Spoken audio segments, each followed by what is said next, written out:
亲情长相守，真情在人间。大家好，我是秋兰，欢迎观看《真情人间》。妈妈的葬礼上，突然闯进一群不速之客。为首的女人声称是我老公的女友，要亲手惩治我这个小三。我不想过多计较，只是劝她有事等葬礼完了再说。死者未大，谁知他忽然发难，带着人手殴打并妄图想要剪碎我的衣服。一旁的亲戚不仅无动于衷，还拿着相机妄图拍下我的照片。既然他们不仁，就别怪我不义。这个骨灰盒也是你男朋友买的，花了小1000万呢。小三一听，果然气炸了，大叫着将骨灰盒摔得粉碎。你们一家子不要脸的贱人，死了也别想从我男朋友手上拿到1分钱。他不知道，我口中的妈妈是指我老公的妈妈，也就是我的婆婆。她闹的是婆婆的葬礼，砸的也是婆婆的骨灰盒。我和老公已经形同陌路，分居好几年了，没想到他家的电话还会打到我这里来。小兰呀，你婆婆没了，我们联系不到阿正，你赶快回来操办一下葬礼吧。听到婆婆没了，我的心里咯噔一下，不是悲伤，而是感觉心里紧绷着的弦像是没了支撑，轰然断裂。大约在3年前，秦正就已经跟我分居了。自从分居后，他就像人间蒸发一样，整天不是参与各种商务聚会，就是出入酒吧迪厅，却单单不回我的消息，也不接我的电话。我皱了皱眉，秦正真的是越来越无法无天了。自己的妈妈出意外了，竟然都找不到人。我盯着那通语音电话看了半天，最终还是推掉了接下来1周的会议，赶程回了老家。小助理一言不发，叫了10个保镖陪我一起出发。一路上，秦正的电话始终都打不通，不知道在忙些什么。我点开他的朋友圈，1小时前更新，赫然是秀自己新买跑车的图片。亲戚告诉我，婆婆生前指定要一款定制的骨灰盒，价值小1000万。为了这事儿，还和家里闹了好几次。秦正亲戚们的脸上一脸痛心和惋惜，付款的时候却躲得比谁都远。我想了想，刷了秦正的卡。一直打不通电话的秦正几乎是在下一秒就打了电话过来。你买了什么？花了那么多钱，赶紧退了。我没心思跟他掰扯钱的事情，只是催他快回老家吧，家里出事了。秦正终于听到了背景音里的哀乐，语气一致。谁？我淡淡道，家里老人去世了。秦正莫搭话，径直挂了电话。我很好奇，如果我不说是婆婆出事了，她会不会误以为是我家里人出事了，就因此不来了？忙完了所有事情，我打开手机处理工作，贴吧却弹出一条推送：男友的卡莫名其妙支出800万，是不是有情况？这种博噱头的帖子向来很多，我正准备关掉，却看见自己关注了这位博主。我好奇地点进去翻了翻，才想起来这是老公公司的人事程延青。秦正的公司刚开起来的时候，我和秦正的关系还很黏糊，他公司大大小小的事情几乎都是我帮着操办的，包括第一批员工的招募。这个人事是推荐过来的，我正是在做背调的时候关注了他的社交账号。我点开帖子，下面已经有很多留言了，无非是在说她男朋友给别的女人绑亲密妇了，对方还是个拜金女，让她提防着点。我没什么兴趣，刚想点击取消关注，程延青又更新了：家人们，已经确定有小三了，男友正在赶去和小三约会，我在出发去捉奸的路上了。下面配图是一张情侣软体的截图，上面显示对方有一条新的旅程，目的地正是我和秦正的老家。我叹了口气，关上了手机。又是个在感情中受伤的可怜人，万一我到时候有什么能帮得上的地方，还可以帮一帮。秦正一直没回消息，也没回电话。婆婆已经火化，我最后给秦正发去了消息，再等你半天的时间，今晚再不来就下葬了。毕竟是老房子，逝者停留的越久，对风水也不好。身边秦正的亲戚已经3两成群打上了麻将，瓜子皮磕得满地都是。我有意离他们坐得很远，见他们也对我视而不见，没有想要招惹我的意思，便让门口守着的保镖分批次去吃饭了。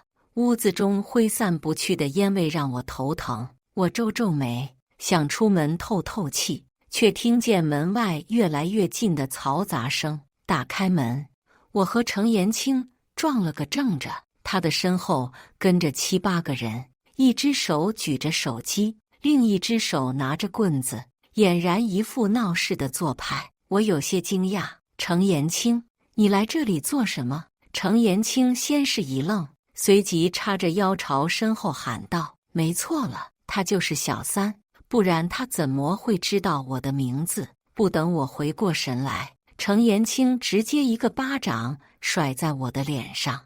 我因为操办葬礼熬了好几天没睡觉，顿时眼冒金星，摔在了地上。程延清见状，更是尖叫着冲上来扯我的衣领。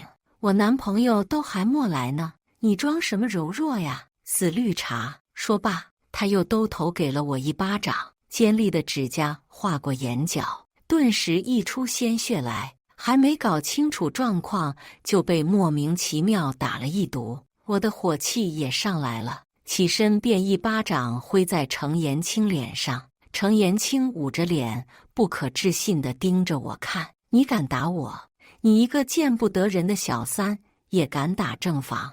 我男朋友可是秦氏集团的大老板，就你这种住在农村里的乡巴佬，也敢勾搭我男朋友，想爬上位？是不是活腻了？我这才明白过来，原来她男朋友就是我的合法老公秦正啊！我开始还以为他找错人了，这么看来的话，确实没找错人。只可惜他才是他口中不要脸的小三。看在办丧事的份上，我不想再和程延清计较过多，开口劝道：家里在办丧事，不吉利，你们先走吧。等丧事结束，我再来和你掰扯。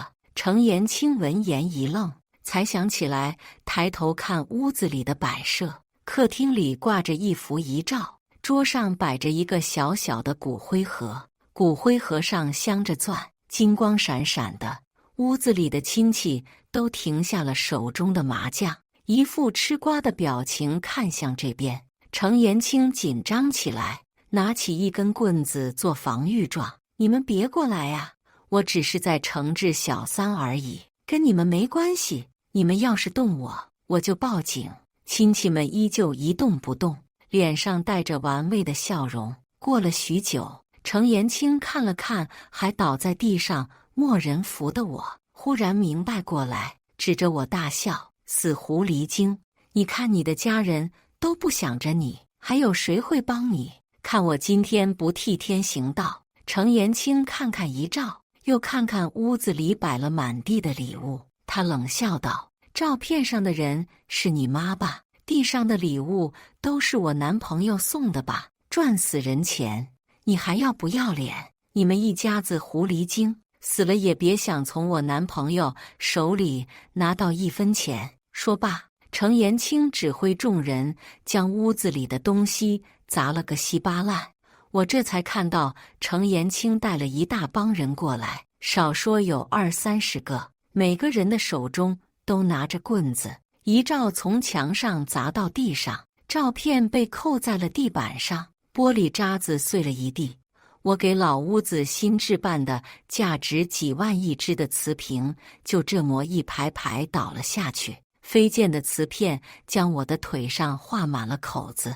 我本想出言阻止，看了看墙上新装的移动监控，还是把话咽回了肚子里。程延清，你砸的东西价值已经超过100万了，你要是赔得起的话，就随便砸吧。程延清觉得我在侮辱他，突然发了疯一般冲上来扇我的巴掌。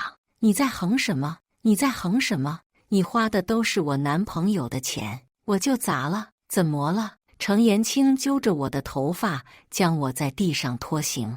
我的真丝裙子被瓷片拉开，布条断裂的声音滋滋啦啦传进我的耳朵。我下意识去捂住胸口，却发现程延清的眼神逐渐疯癫。这条裙子看着也很贵吧？是我男朋友买的吧？你给我脱下来！你把我男朋友买的东西都还给我！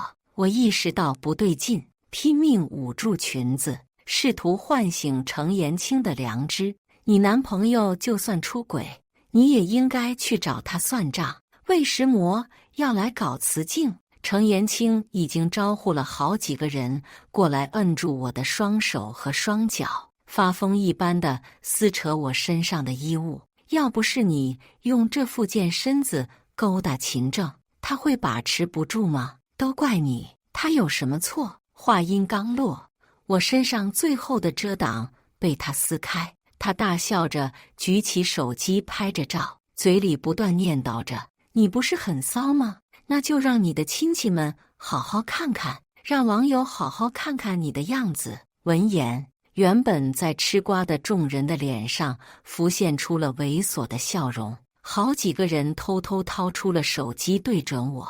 我的大脑眩晕起来，熟悉的感觉涌上心头。几年前也是这个场景，婆婆也是这么对我的。没想到几年之后，在她的葬礼上，我再次受到了这样的屈辱。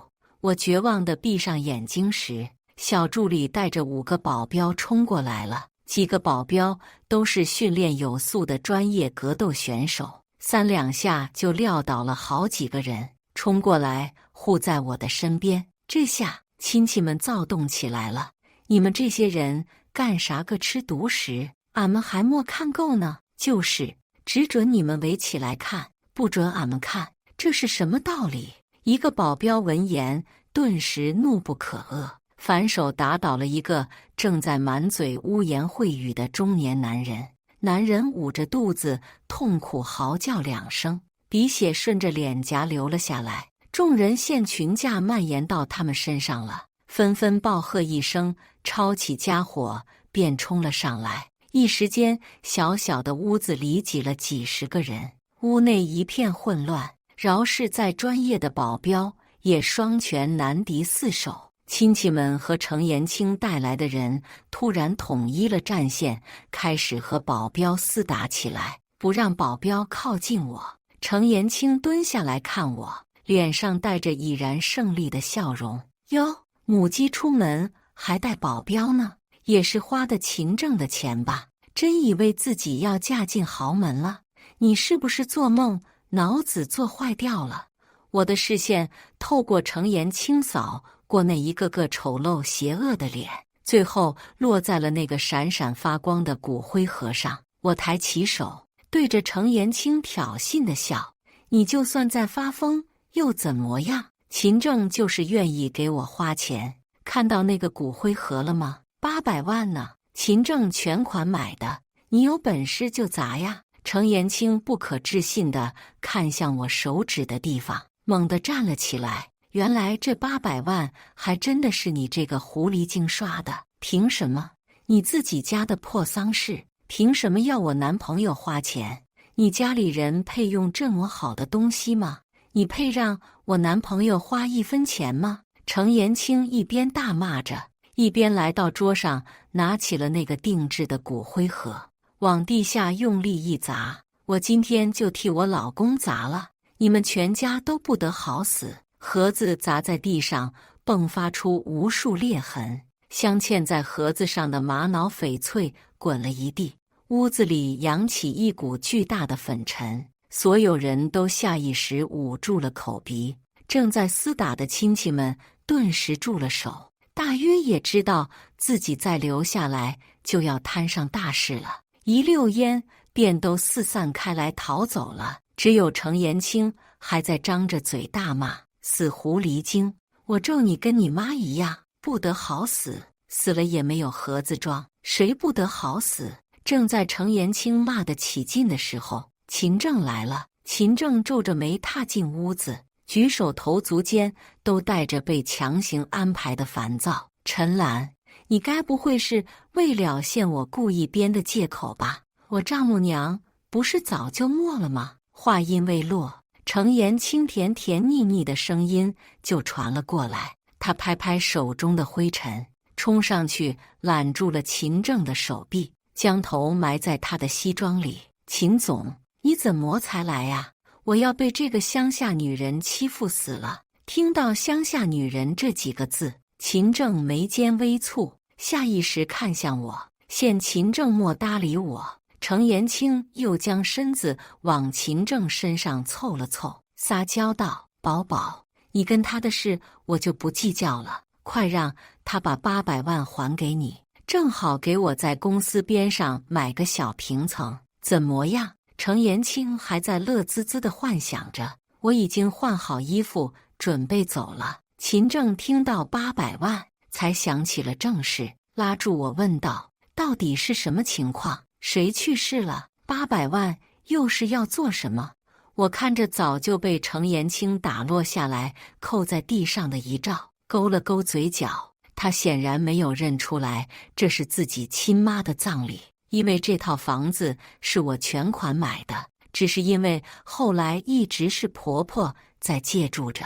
秦正理所当然认为我办的是自家亲戚的葬礼，他甚至还继续开口责怪我，一副我占了婆婆房子的语气。还有，你在这里办葬礼，经过我妈同意了吗？这么晦气的事情，为什么？老人去世前自己挑的，非说要用定制的盒子装，光盒子就800万。我打断秦正，自动忽略了他这个问题，转而回答他的上一个问题。秦正想也莫想，便指责我道：“你自己没钱吗？要用我的钱，你要是不用我的卡，也不会闹成这样。”我明白秦正的意思，要是我没有刷他的卡，就不会被程延清看见，程延清也就不会过来闹事。我被打了，被认成小三，被侮辱，还是我的错吗？我看看程延清，又看看秦正，才缓缓开口道：“所以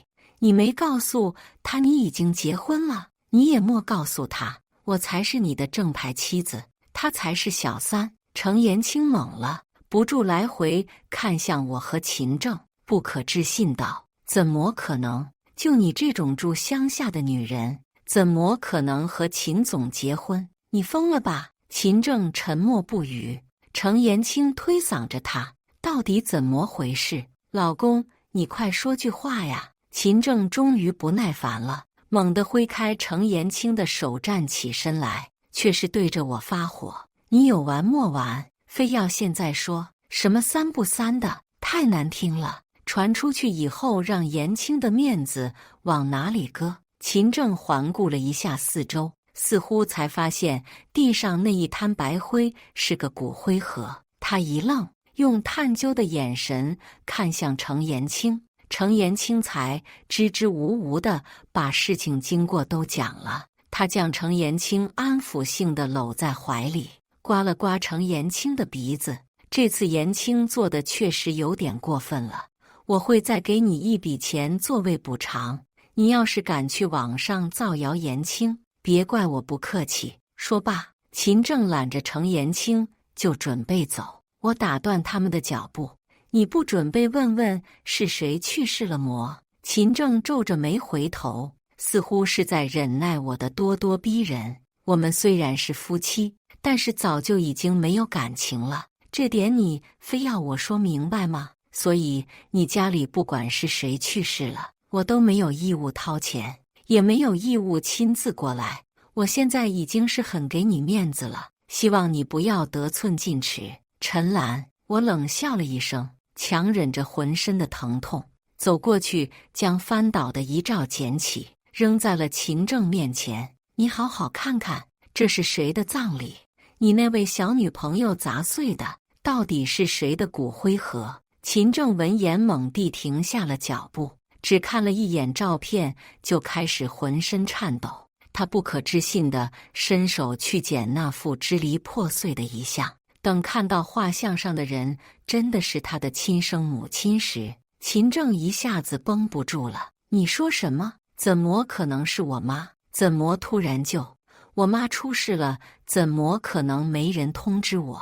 秦正受不了打击，抱着画像坐在地上痛哭。破碎的玻璃渣子嵌入他昂贵的西服，丝丝鲜血渗了出来。可他就像没感觉一样，将画像越抱越紧，另一只手不死心地给婆婆拨去电话。您拨打的电话已关机，您拨打的电话已关机。我掏出火化证明丢在他的脸上，看着他一字一句道：他3天前从楼梯上摔下来，没救过来。你亲戚打不通你的电话，只能打到我这里来，让我先替你处理你家的后事。程延清慌了，赶紧上去拉秦正的手要离开，却被秦正反手甩了一巴掌。秦正连滚带爬地爬向屋内，来到了那一堆破碎的骨灰盒边。那这是……他颤抖着嘴唇，不敢将心中的猜想说出来。我好心的解释，这盒子是你妈妈生前早就看好的，我刷你的卡，替你尽孝心，没错吧？只可惜你那小女朋友说她是贱人，不配用这800万的骨灰盒，要替你拿回属于你的钱，要她不得好死。几乎是同时，秦正的嘴里爆发出怒吼，他跪在那堆粉末面前，单手拎着程延清的衣领，将他提到了空中。程延清狼狈不堪，衣服都缩到了胳肢窝上，毫无隐私可言。可程延清根本顾不上自己走没走光，他这会都要被秦正掐死了。他只能艰难地求饶：宝宝，对不起，我错了，我不知道他是你的。秦正双眼猩红，声音从牙缝里蹦出来：所以你真的这么说了？程延清看了看在场的众人，知道自己此刻撒谎也没有意义了，只能硬着头皮点了点头。下一瞬，秦正将他猛地丢到地上，程延清的脑袋磕到了木凳子，鲜血从手间汩汩流出。出人命了，出人命了！人群中有人这么喊着，大家才回过神来，拿出电话打120，直至程延清哭喊着被拉走。秦正都像不认识程延清一样，没有再给他一个眼神。秦正跪在地上，一片片拼凑着那个被摔得稀烂的骨灰盒，试图把它复原。他的口中不断喊着：妈，对不起，妈，我来晚了。我在一旁冷笑道：我和亲戚都给你打了那么多电话，你到底在干什么？忙着在小情人的面前秀你新买的跑车，还是忙着在酒吧找新鲜的妹子？秦正，这次我们真的结束了，离婚吧。从刚才起，秦正的脸上就毫无表情，一直麻木地跪在地上，直到我提出离婚，他才缓缓抬头，满脸狼狈。秦正的声音已经不似刚才那么冷淡，语气中满是绝望：连你也要离开我了？我不再看他，踩着高跟鞋上了车。我和秦正的感情是在3年前开始的，也是在3年前结束的。我刚认识他的时候，秦正创业失败，天天在酒吧把自己喝得烂醉。路过酒吧的时候，秦正出手救下了在路边被骚扰的我，抱着手站在我的前面，想要动他，先打死我再说。年轻的我太稚嫩了，稚嫩到这一眼就爱了3年。秦正在我的鼓励下又重新开始，才有了如今大名鼎鼎的秦氏。而我却因为执意推掉联姻跟他结婚，被父母赶出家门。那个时候，他不但没有抛下已经没有富二代名头的我，反而对我更加好。只要公司新进了女员工，他都会将我圈在怀中，让我查他的手机，宝宝你快看，我可没有变心哦。每次我点头时，他都会在我额间留下一吻。谢谢宝贝，相信我，这样的男人，我以前愿意守一辈子的。可事情是从什么时候开始不一样的呢？大概是从上一次我跟着他回老家的时候吧。我坐在车上，助理递过来一套崭新的衣服，我沉默换上。助理像3年前一样问道：“兰姐，我们直接回家吗？”“不，去医院做伤残鉴定。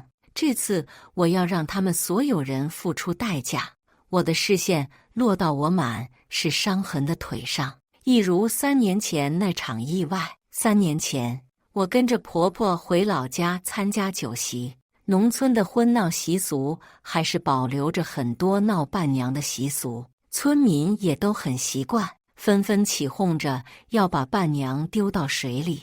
婆婆将我带到一堆男人面前，伴娘越多越热闹，这是我儿媳妇，你们拿去用吧。说罢，不等我同意，男人们就将我推进了换衣间。一群人将我堵在房间里，催促我换衣服，将我随身的手机和包包粗暴地抢过。秦正的新媳妇怎么回事？是不是城里来的，所以看不起俺们？谁知道呢？秦正也太不孝顺了，娶了这么个麻烦精回家，是要我们村的人都拿他们当祖宗供吗？外面的谈论声此起彼伏，字字句句都在说秦正的不好。我松开了握紧的拳头。秦正因为忙公司的事情，要晚上才能赶过来。我不希望因为我，秦正被整个村子的人辱骂。是啊，不就是参加个婚礼，当个伴娘吗？又不会出人命，忍忍就过去了。我换上了暴露的伴娘服，迎着门口10几个男人探究的目光走了过去。我没想到他们村的婚闹那么过分。当我被剪破裙子丢到水池里的时候，我才意识到事情的严重性。天色渐暗，秦正还没有回来，婚礼却已经进行到闹伴娘的阶段了。婆婆不知道去哪里聊天了，独留我一个人面对一群陌生男女。身边的伴娘看着也都是一脸惊恐无措的模样，商量着要怎么逃跑。见我再回头看他们，为首的女生露出了凶狠的表情。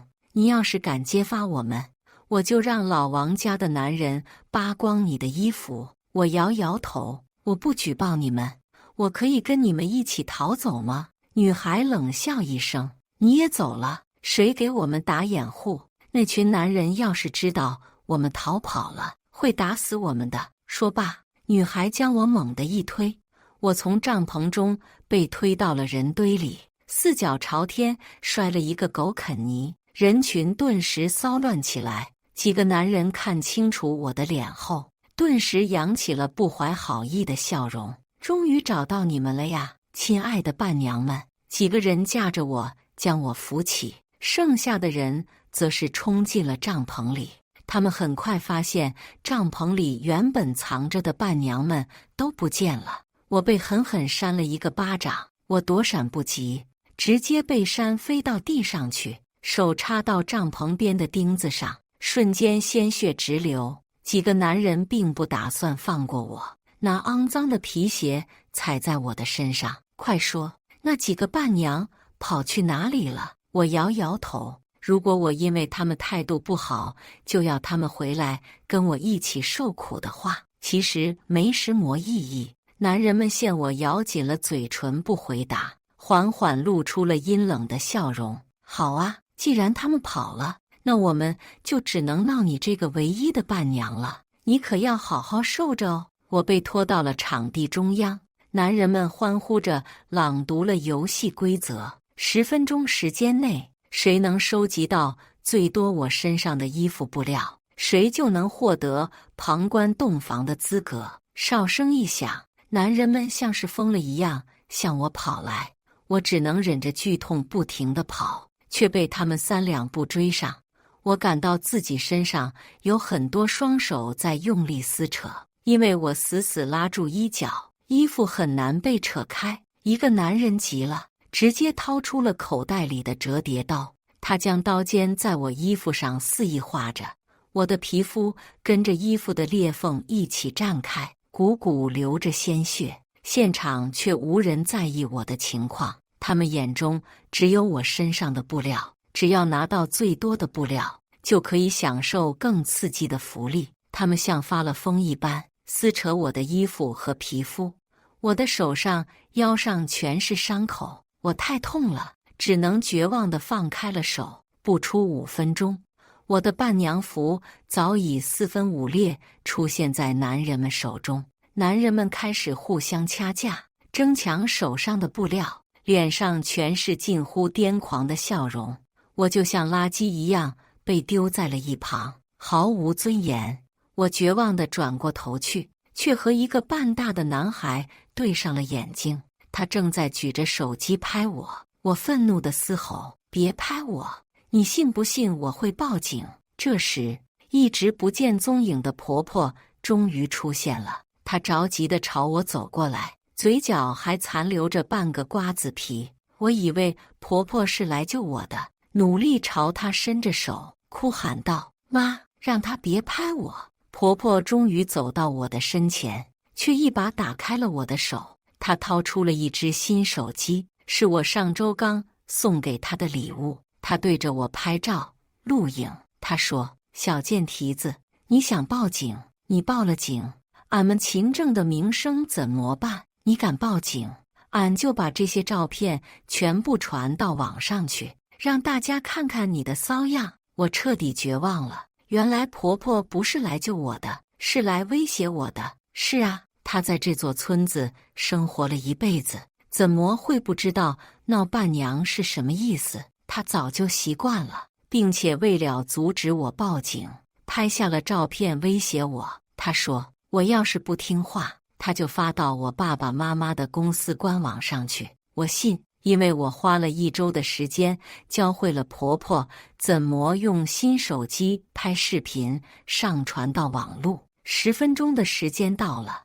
一个强壮的男人几乎抢到了我所有的衣服。婆婆在一旁鼓掌叫好，小男孩也在一旁鼓掌叫好。还没结束，下一个游戏是要和伴娘摆出指定姿势，可我已经没有衣服了。我被他们摆弄着恶心的姿势，就像是最原始的野兽。终于，秦政来了，他看着我的样子，不可置信地停下了脚步。我下意识捂住了脸，我好像没脸见秦政了。秦政愣了一会，随即冲上来，将衣服披在了我身上。秦政，你知道你们村一直都是这样闹伴娘的吗？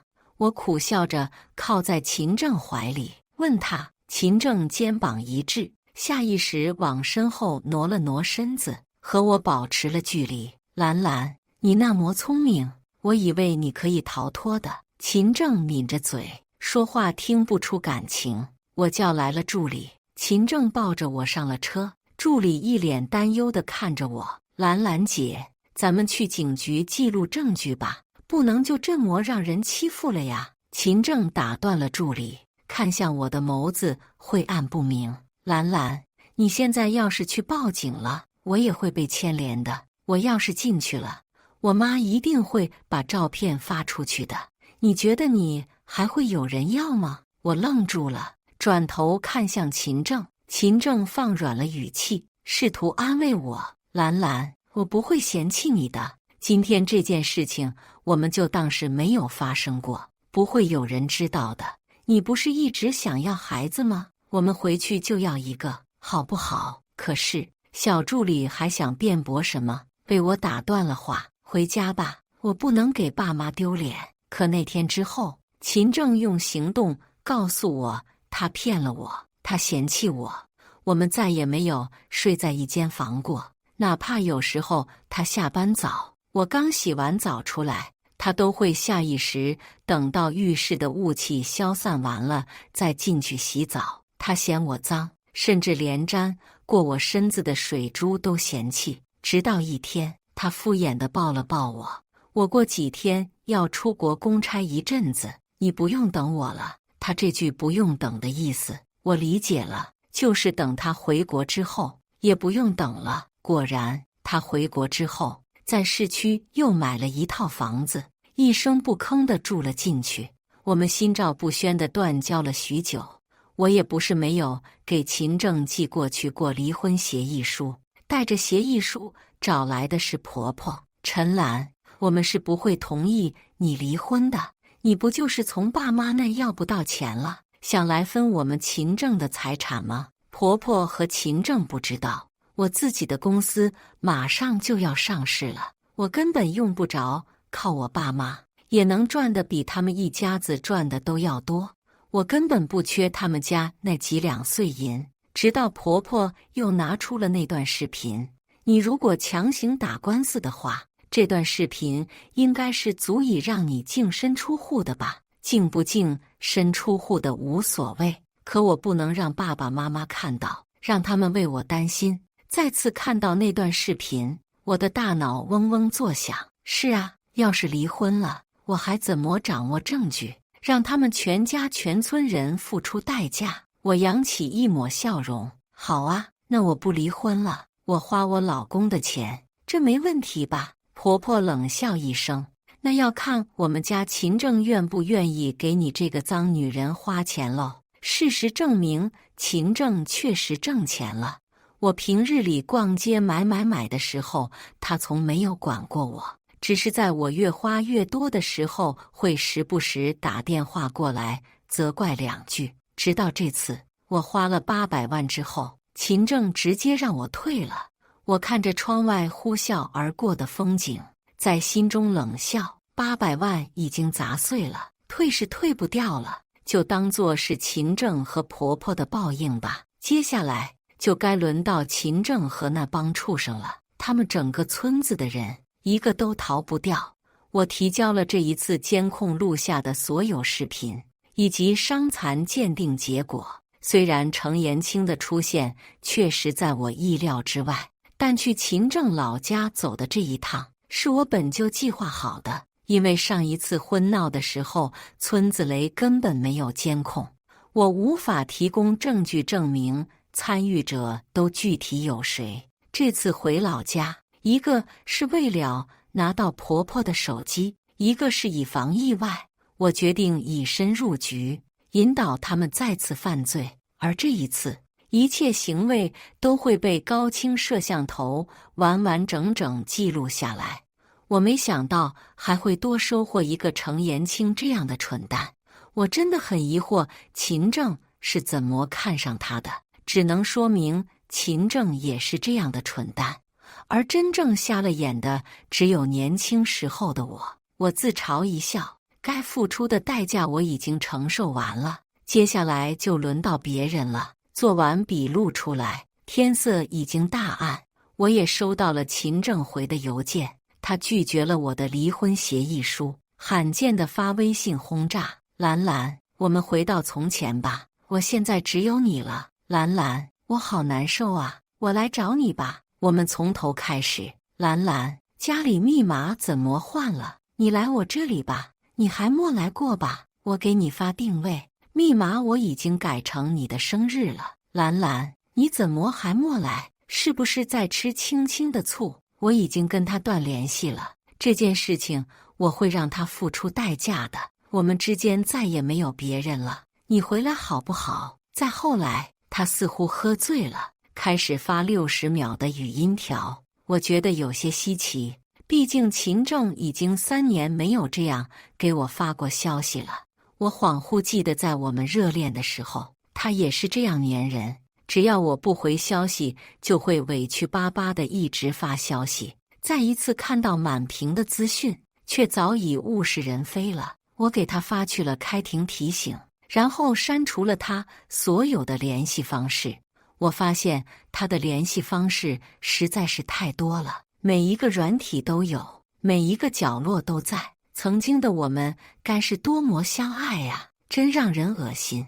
他就像无孔不入的蛆虫，蚕食了我原本幸福美好的生活，将我的幸福生吞活剥，只留下一地鸡毛和无尽的屈辱。好在终于要结束了，我干脆拔掉了电话卡，将电话卡用马桶冲了下去。做完一切，我泡在浴缸里如释重负，一切终于要结束了。第二天，我是被小助理的敲门声砸醒的。我自己的公司上市了，股票大涨。小助理提了一个大蛋糕过来，非要我尝2口。小助理说，程延清被抓了，因为我及时提供证据，程延清还没出院就已经被抓住了。等待他的不只有法律的判决，还有将近1000万的巨额赔款，其中有200万左右是我的衣服、包包，还有冲洗用的青花瓷瓶，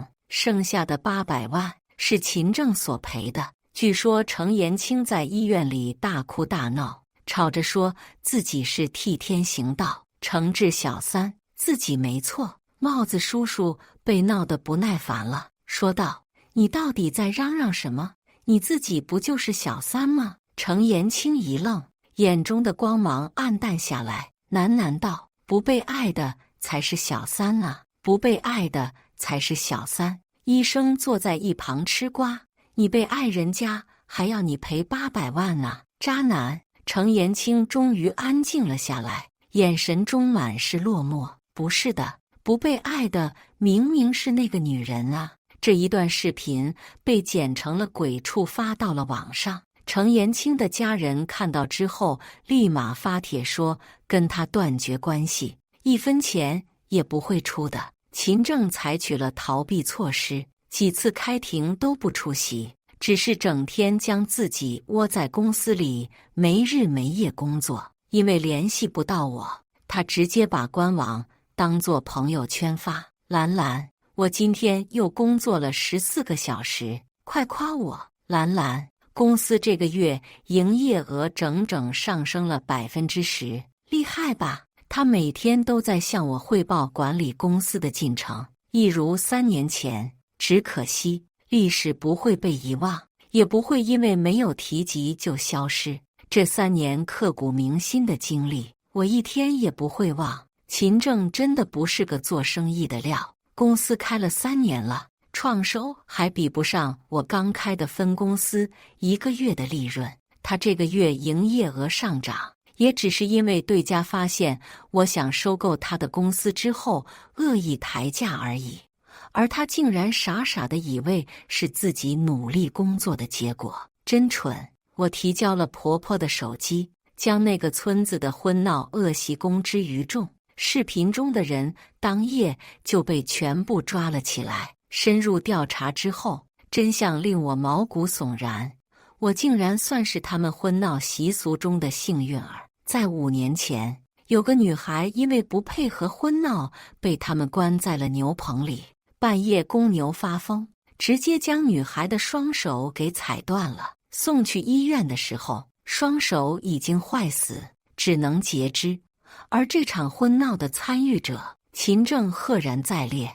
我原本只是想让秦正因为专案问题身负巨额赔偿，却没想到他是个彻彻底底的人渣，他连活着都不配。事件被公开，众人哗然，一堆记者冲进秦正公司的时候，秦正第一反应竟然是求他们联系我，深情款款的样子恶心的让人作呕。求求你们了，我联系不上我老婆了，你们可以帮我找到她吗？能不能帮我转告她，我知道错了，别生气了好不好？兰兰，程延清那个贱人已经被我送进去了，你放心，没人可以阻碍我们了。兰兰，回家吧。画面的结尾，他被整个公司的人堵在门口要赔钱，场面一片混乱。秦正的公司宣告破产，我以低价接手，将所有股份